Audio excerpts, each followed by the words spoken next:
Hello, hello, hello, and welcome to the Crew Podcast. I am the visionary Queen Angela, and welcome to Season 2. I want to thank you for tuning in and for all of your support throughout Season 1. We're back, them divas of the airwaves. So thank you for joining us tonight. Share this with someone. At Wings of Transformation Publishing, we are committed to helping our authors reach their goals and pursue their dreams of becoming published authors. We work closely with each author to ensure a successful publishing experience, and we are dedicated to helping them tell their stories in the most meaningful and impactful ways. We look forward to putting you on the path to writing your book. Aspiring Authors Magazine is a founding sponsor for Da Crew Podcast. Get featured inside the magazine and allow your voice to be heard around the world. Aspiring Authors Magazine is an international magazine founded in May of 2020 by Queen Angela. Get featured. Because I'm back. Welcome to the SC Book Gal and Friends Chat. We're going to be talking about the latest in book reviews, author interviews, and life. Come on in and join us. We're ready. Are you? I know you like that. How long you been back, man? I see the girls in the club, they're getting wild for me. And all the pretty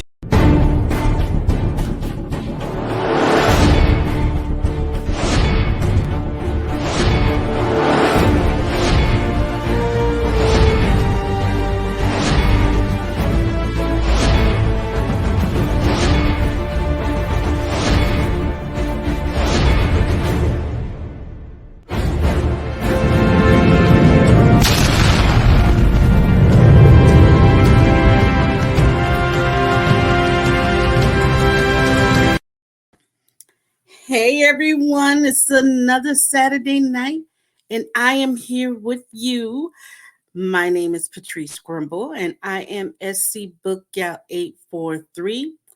And y'all, so me and this author, we have already been chit-chatting before you guys got here. She got some poetry. Yes, I'm using my geechiness. She got some poetry, you guys. And then on top of her poetry, she has this beautiful, breathtaking artwork. Oh my God. Y'all have to see, I'm not going to let y'all see the artwork. See, y'all think y'all slick. Y'all going to have to get the book to see the artwork. But her name is Ms. Moore, and we're going to bring her up, and she's going to introduce herself. Come on up and join me, sweetheart. Hi, my name is Marcine M. Moore, and I am the author of the best-selling book, Phoenix Heart, which is poetry, as Ms. Patrice said, and I currently reside in Dallas, Texas. So y'all, we're going to get, well, y'all can see the cover like right behind her. If y'all see that, isn't that beautiful, you guys? I can just stare at it all day, and I've been talking to her about it. But you have to get the book to see some of the illustrations. You guys, I'm floored. And she said that somebody told her that poetry books does not have illustration. I think she done started a whole new sector of the game with this. Okay, you guys? So, Ms. Moore, welcome to SC Book Friends Chat. Thank you. Tell us a little bit about yourself. Well, about myself. I'm a fun-loving person. I've been writing on and off since since I was in school. I was kind of what you consider a nerd. But I did sports. So I've always written, and the poetry, it came about as many writers do, as therapy. So I was going through a separation, through a divorce, and so my very first poem was Beauty, which is the first poem in the Phoenix Heart. And so that helped heal me and help me work through and put my things on paper instead of doing other things to heal myself. But as far as me, I'm very open. I'm fun loving. I love sports. I love to travel. I like karaoke. I love karaoke. Karaoke. Yes, ma'am. I love So karaoke. I so can hold we the piano. we we at the karaoke bar. What is your go-to song? My warm-up song is either Jill Scott, The Way, or Bobby Caldwell, What You Want to Do for Love. And the people who are around the karaoke bars are probably like, yeah, that's her song. We know that's her. Okay, okay. I can do that. I can do some Jill Scott too. What Mhm. you do? I All can right. do that. I can see that. I can see that. So let's go to this book. You guys, I have my copy right here on my phone. So let's go to this Phoenix Sun. Where did the inspiration of the Phoenix Sun, the Phoenix Heart come from? I mean, Well, it was a journey. It was a 13-year journey. Like I said, I was going through divorce and separation. So basically, the book is an evolution of the heart. And when you read it, you see the progression of at the beginning of being hurt, betrayed, and then meeting someone, then being healed, and then coming into my healing aura, which then is going into the next book, Reflections Rising. And so that's where the okay. inspiration came from. And I can see that with your titles, Beauty, Rose, why do I miss him so much? But she got a title, you guys. The poem is named Man Killer. So y'all know. She said she was gonna tell me the backstory of the Man Killer poem. I ain't got no popcorn, but I am ready for this one. So what is the story? Well, as far as Man Killer, when I wrote that one, if you hadn't been in the dating world after I had been married. So I'm at the point of separation and out. And everything I'm running into is like, okay. You know what? One man, two men, three men, I'm done because I'm hearing the same thing. I'm hearing, but I'm not seeing the same action. So at that point, my heart was like, And I hate that maybe I might have missed a blessing in one of them. But at that point in time, it was just like all I saw was the same person. And I knew at that point that one line I said, "You will not mark my fate." You weren't going to mark my fate at that time. So that's where the evolution of that poem came from. And Oh, you guys, I'm done. when you read the poem, she literally said, one man, two men, three, I'm done. And it makes so much sense because the dating world nowadays, Oh my gosh. I'm I'm I'm going I'm at the end of my divorce. We almost there. I give up. It's gonna be me. I told someone who I was talking to, I said, in order for me to date anybody else, Jesus will have to come down, sit next to me, and be like my homeboy trying to holler. That's the only way it's gonna happen. Because and Yeah, people say it's what you're accepting. No, it's what is being presented. You know. So I yeah, understand that point. yeah. And then as you know, that was kind of like the first half of, my healing journey because you go through phases after you get divorced. Well, at least I did. Let me speak for myself. At least I did. But I've learned that it's up to you what you accept, right? And then I do realize that what energy you put out is what you attract. That's also on you, right? Bingo, bingo. So that's when I was like, I'm stop looking. I don't even want to give energy no more. I just want to sit back and chill. Just want to chill because you're like, golly. You want to go see a movie? I ain't got nobody to go. You want to go together? That's where I am right now. What Yeah. is your favorite poem in Phoenix Heart? Um, Phoenix Heart, Phoenix Heart. My favorite poem is probably the most morbid poem of the book. Hollow is my favorite poem. So Hollow was Morbid poem. Hold on. well, it's kind of the most darkest. It's the darkest poem in the book to me as the author, because Hollow was to the point where you ever been at a crossroads in your life, you either go left or right. I was just hollow. Because it's me writing it from my point of view. I was just hollow. It was like I had no feelings.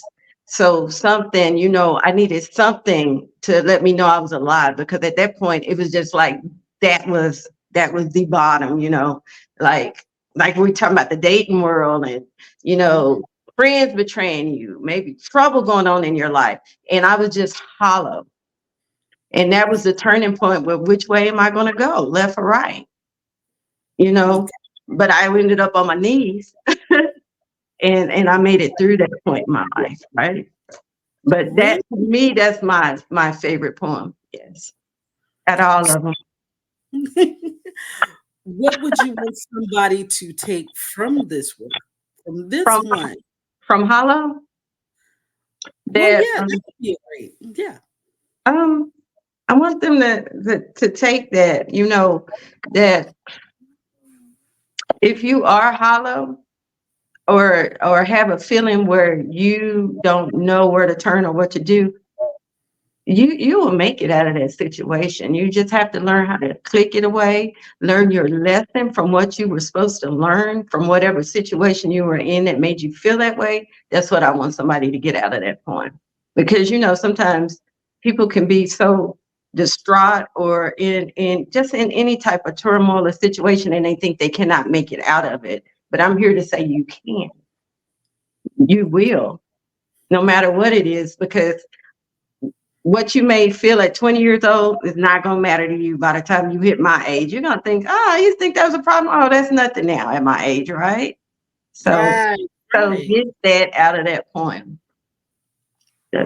Learn your lesson, brush yourself off, and keep going. Yeah, and stop repeating it. That's craziness. Once you learn something, accept it and move on and stop repeating it, because it's not going to change. God keeps giving you lessons until you realize, oh, this is not what I'm supposed to be doing. I have learned, and you will progress to the next stage. I'm living proof of that.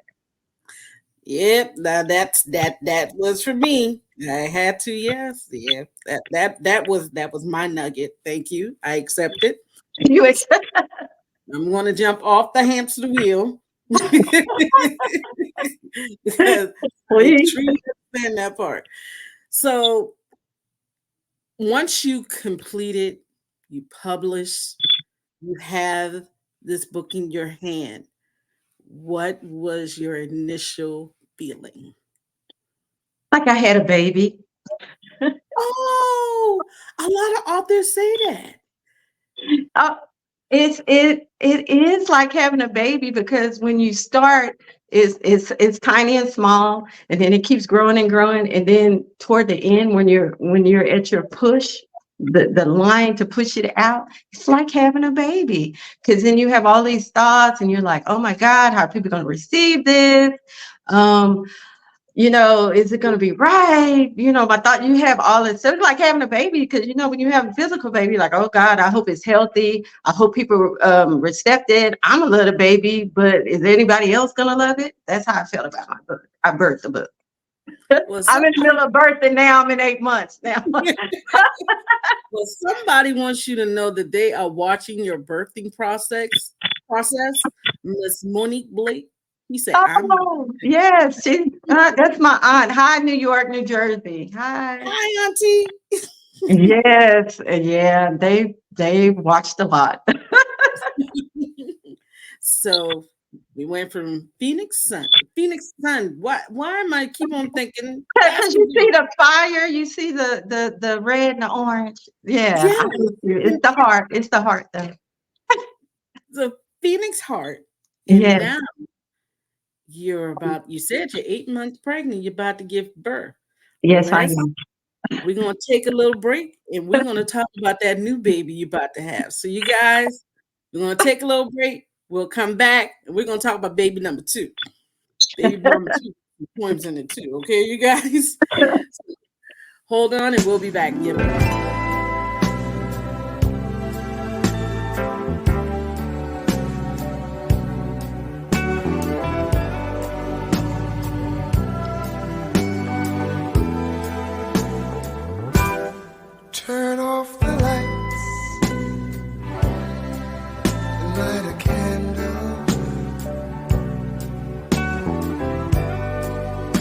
Tonight I'm in a romantic mood.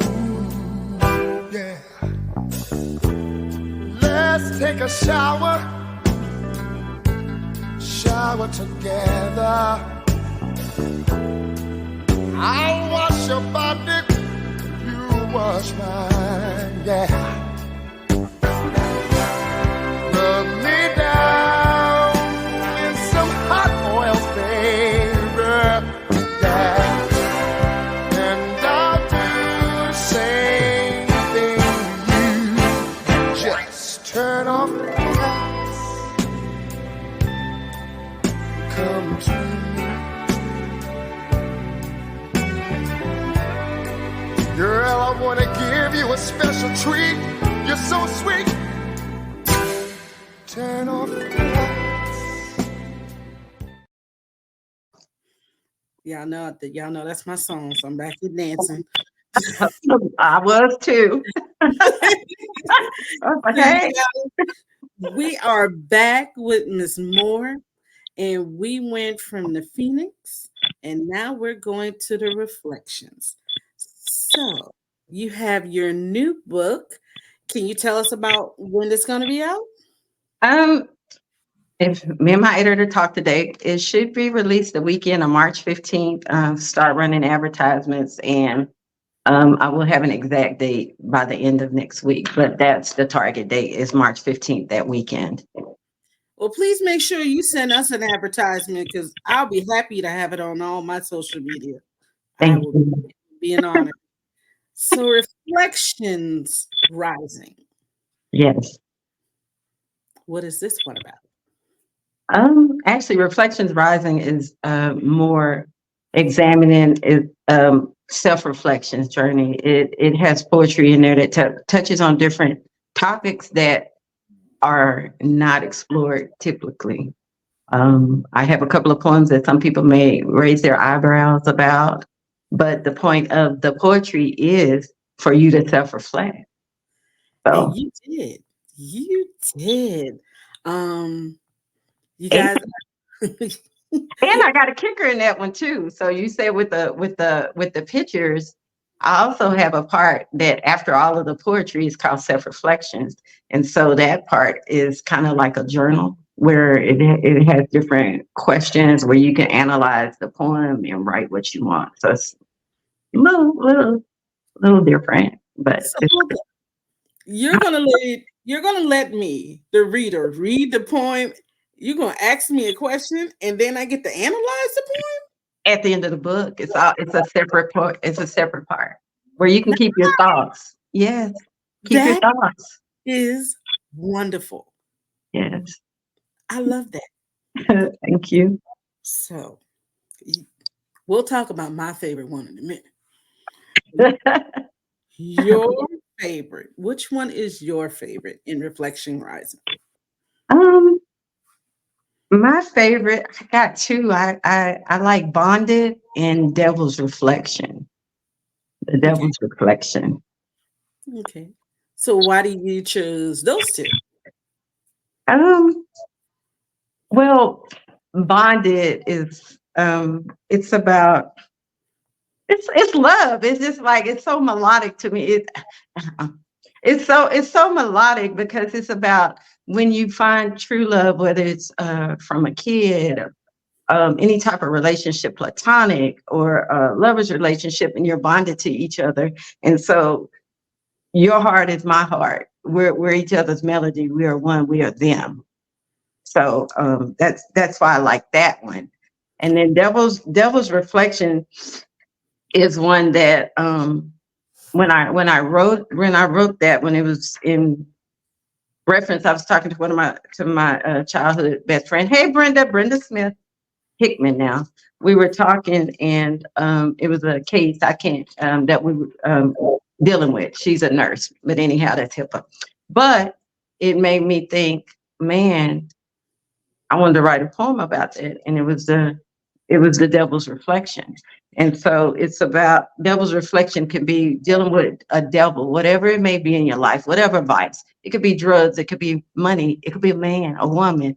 But look at that, and it says, why are you letting the devil control you? His reflection is right there, but why are you overlooking this? Why are you overlooking this? So that's why it's my favorite, my personal favorite, besides Bonded. So like I said, I kind of like the Wow. more the crazier one. But because everybody has dealt with some type of vice in their life. I don't care who you are. Even Jesus Christ, who walked the earth, had a vice. Even little kids have a vice, and they don't even know what it is. My daughter's vice is candy.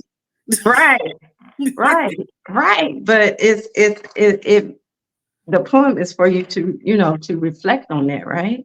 Right. So I'm trying to find it because I'm in my rough copy. Like I say, I'm birthing right now. But that is my favorite one. And then yours, did you hit on yours? I'm sitting up here looking at. So you guys, my favorite, the title is Mistress. And you guys, if you read the poem, it makes so much sense. And yeah, there's gonna be a lot of comments after this one.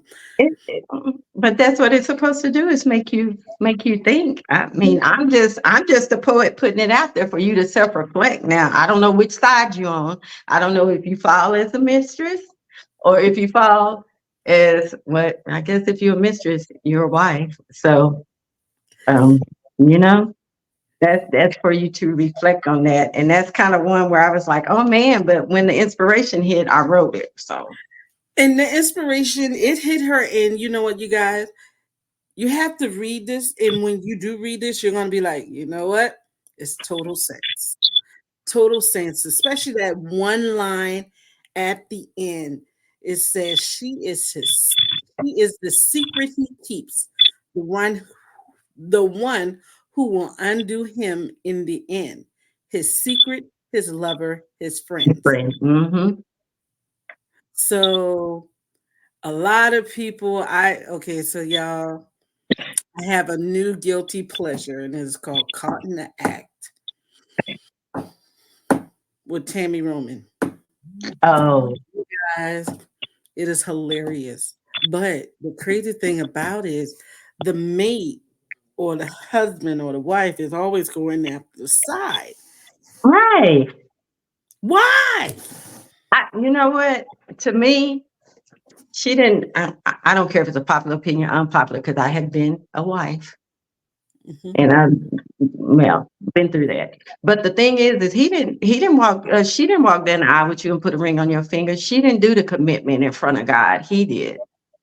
The only time that I would ever confront a woman is if you're my friend or somebody who knew we were together. And even then I still would put that on him, but she would get a piece of it. But other than that, my opinion is stop going after the other women, especially if they don't know. That's just my thing. If they don't know, why are you holding them accountable? So remember how when we talked earlier, I told you I always bring the element of pop culture in? Yes. So this poem, The Mistress, if you could get any female actor, or I don't even want to do rap because that's too any R&B female artist, if this poem was made into an individual, who do you feel will be the perfect person to play that part? To play the mistress? Mm-hmm. Taraji or Sanaa Lathan. Mm-hmm. I can see that. But you know who I thought? Who? I thought Latifah. Wait, And why? Because that one line, she has no expectation, but loves to have fun and enjoy. I could see Queen Latifah sitting out there riding bikes with you, and then turn around doing the other dude, and then turn around, and I could see her. But Sanaa Lathan, I could see that too. Sanaa Lathan, I really could. I could see Sanaa. I love her, and I love. Well, I like Taraji, and I like Kerry Washington. Kerry probably could do that. Yeah, because she did a good job when she played in Scandal. Yeah, hello, she the epitome of the mistress. Wait a minute, yes.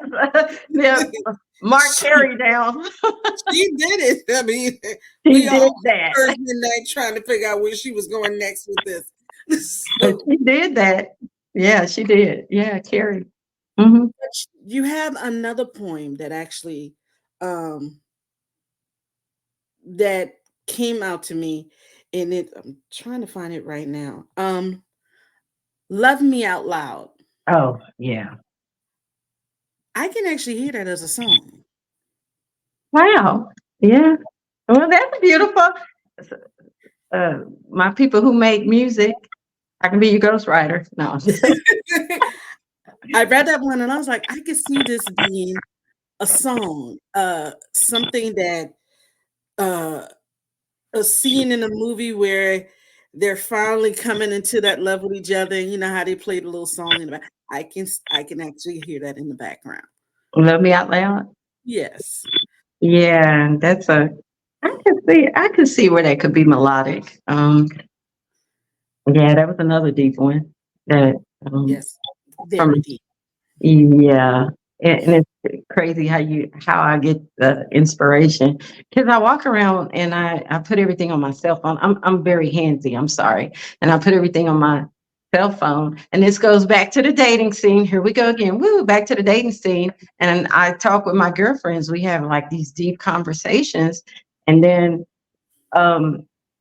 this one came from where it's like you have men around you, but it's not like they want to be around, but they don't want to love you out loud. And it's like I'm sick of that. Can you love me out loud? Just like a whole conversation. I had this with probably two to three girlfriends in less than the span of a week, and I said, "Oh, okay, this is a theme. This is a poem that I need to get out and put it on paper for someone to read that, because women are asked, and a man, and it could be a man on the other side, because women do the same thing. May go around with a guy, but you're not loving him out loud, and or vice versa. And then it gets to the point where you're asking, please love me out loud. And by the time they decide to love you out loud, it's over with. Because at this point in time, it's like I've been asking you, you're not hearing me.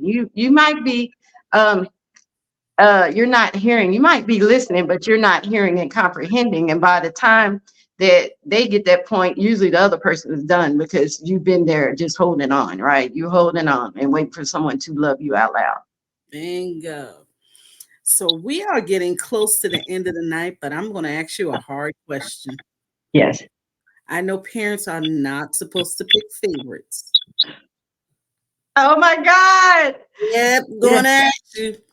So are we Phoenix or are we Reflections? Which one is rising? My favorite right now? Oh my gosh. I'm gonna have to say the new baby. Oh, so what makes the new baby outcome the old baby with a toddler right now? Yeah, because they're new. No. No, because like I said, I was able to put different poetry, newer poetry in, because the Phoenix Heart is older. He's my old baby, my old child. But it was older poetry throughout the years, and this one is more reflective of who I've evolved into and the topics of today. Because the poetry varies different topics that I like to touch on at this point in my life. But that is great. Thank you. Thank you. Thank you. I've had so much fun with you tonight. These poems, guys, they are wonderful. And I'm sitting up here and I didn't get to read them all, but now my eyes are glancing. Like I already told her, I'm going to have to ask Jesus to forgive me tonight because I'm going to read this. So, but before we leave, we would like to know how we can follow you, stay in tune, keep up to date with everything that's going on. So tell us how we can follow you, social media, everything. Okay. On my Facebook, it's marcinem.moore.